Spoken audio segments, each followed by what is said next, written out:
آقای دکتر چرا تا الان به فردی که میخواستیم نتونستیم تبدیل بشیم؟ به آنچه که میخواستیم؟ به اون چیزی که سوال مخاطبین بود که چرا تا الان به اون چیزی که میخواستیم نرسیدیم؟ اگر که من سوالو درست معنا کرده باشم، اگر درست معنی کرده باشم که چرا آنچه که مثلا میخواستیم نشدیم، اصلا پاسخ در اینه که تو در هیچ لحظه ای از بودنت راضی نیستی و نیستی آنچه که میخواستی باشی یا بشوی. هیچ وقت تو وقتی که میخواهی، تو اگر میخواهی مثلا این بشوی، الانی که الانی که میخوایی این بشوی اینقدر راهه.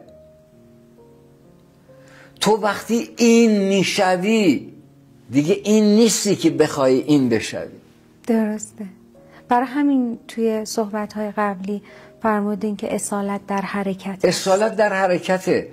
اصالت حرکت مستقل از نتیجه است. اصالت در حرکت مستقل از فاعل حرکته. به همین خاطر تو میخواستی این بشوی، اینجا میخواستی این بشوی، حالا که این شدی این نیستی. بنابراین تو دائم در حال خواستنی، یک خواستن پویا و هرگز هم بهش نخواهی رسید، چون موقعی که میرسی آنی نیستی که میخواستی بهش برسی. گرفتی ارزان؟ کاملا. و همین قضیه باعث میشه که همیشه در جریان باشیم و در جریان باشیم. اصلا این بازی خدا با انسانه، این عشق بازی خدا با انسانه. اگه میتونی بیا بشو این من، آدم هم میاد میشه این من، میگه نه بیا بشه این من. چقدر زیبا میگه مولانا. میگه که اون بیقراری که شما فرمودین که از گهواره و حرکت زمین، این بیقراری رو به نوعی در درون خودمون هم داریم. خب درسته؟ یعنی یک بیقراری هست که ما درش متولد شدیم. آفرین. و یک بیقراری که در درون خودمون هست. درود بر تو. دقیقاً منظورم همینه. به همین خاطر مولانا به می میگه ای می، خوب دقت کن، میگه ای می بترم از تو، من باده ترم از تو. میگه من معنای اون اساره ایم که تو ادعاشو میکنی. میگه ای، بعد رو به خدا میکنه، میگه ای آنکه از من تری، میگه ای آنکه از من تری. میگه تو اونقدر خود منی که من هر لحظه میام به سمت یه من تازه، میبینم تو منتر از منی و من دائم برای تبدیل به تو شدن هی یه چیزی رو میخوام، میام بهش میرسم، میبینم یه چیز دیگه میخوام، میام بهش میرسم، میبینم یه چیز دیگه ای رو میخوام. دقت میکنی تا بشیم خودش. آقای دکتر ای آنکه از من تری. آقای دکتر ما بیشتر یعنی به دنبال رضایت هستیم، به دنبال رضایتمندی هستیم. درست. یا به دنبال رفاهیم؟ کدومش؟ رضایت یا رفاه؟ خیلی جالب، خیلی سوال جالبیه. ببین نمیدونم چه سالی بود، دانشجویان هاروارد آمریکا که زبده ترین و باهوشترین دانشجویان جهانن، اینا رو در یه آزمونی قرار دادن. دقت میکنی؟ کاملا. اومدن ازشون پرسیدن، گفتن شما کدوم یک از این دو پیشنهاد رو قبول میکنی؟ 100,000 دلار بدیم به شما، 200,000 دلار بدیم به بقیه، یا 50,000 دلار بدیم به شما. سطحش آوردن پایین. خوب دقت کن. 100,000 دلار بدیم به شما، 200,000 دلار بدیم به بقیه، یا نه 50,000 دلار بدیم به شما، 25,000 دلار بدیم به بقیه. کدوم رو انتخاب کردن؟ بیشتره. کدوم؟ اونی که $50,000 بدن آره. بهشون. نگفتن $100,000 بدین به ما، $200,000 بدین به بقیه. گفتن $50,000 بدین به ما، $25,000. میخوام اینو عرض کنم که معیار برای مردم رفاه نیست، رضایته. رضایت کجاست؟ تو قیاس.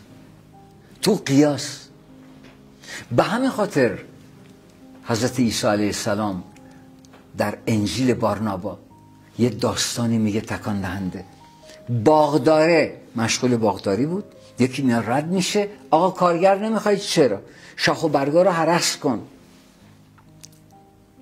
چقدر به میدی؟ گفت 20 سکه. گفت کمه. 25 تا. عالیه. اومد بره کار کنه، گفت 30 تا بهت میدم. گفت دمت گرم. رفت بالای درخت، گفت فلانی ببین تا ظهر که نهار بخوریم کار انجام بدی 40 سکه بهت میدم. اینقدر باغدار خوشحال شد، کارگر خوشحال شد، اومد باغدار رو بوسید.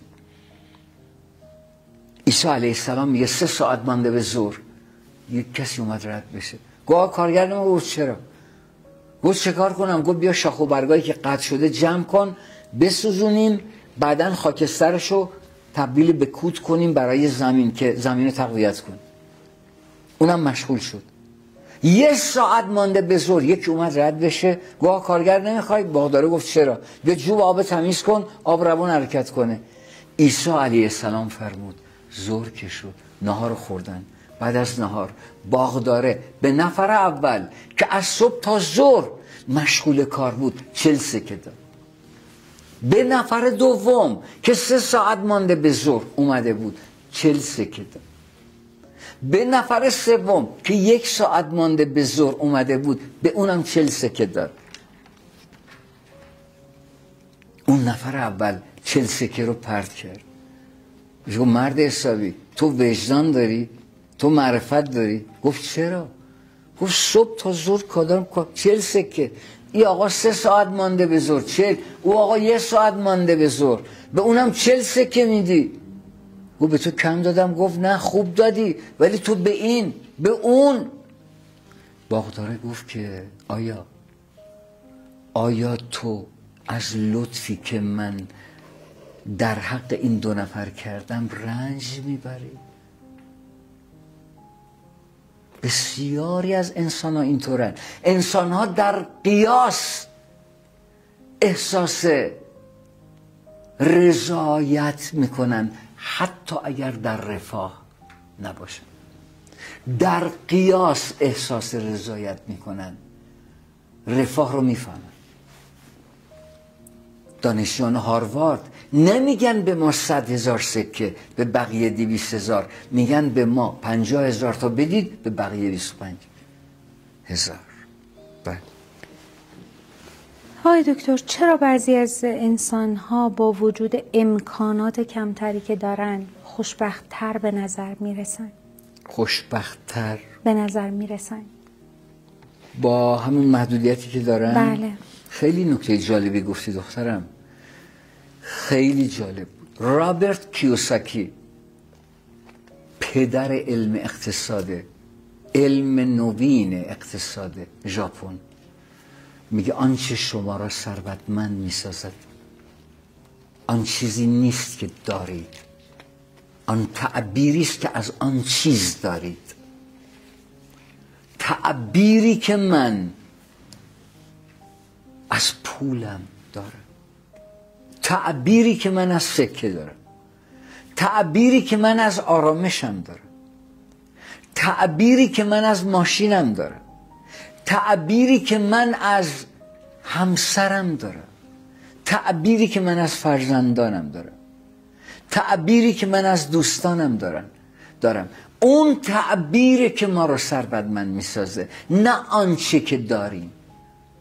داشتنهای ما ثروتهای ما نیستن، تعبیرات ما از این داشتنها ثروتهای ما هستن.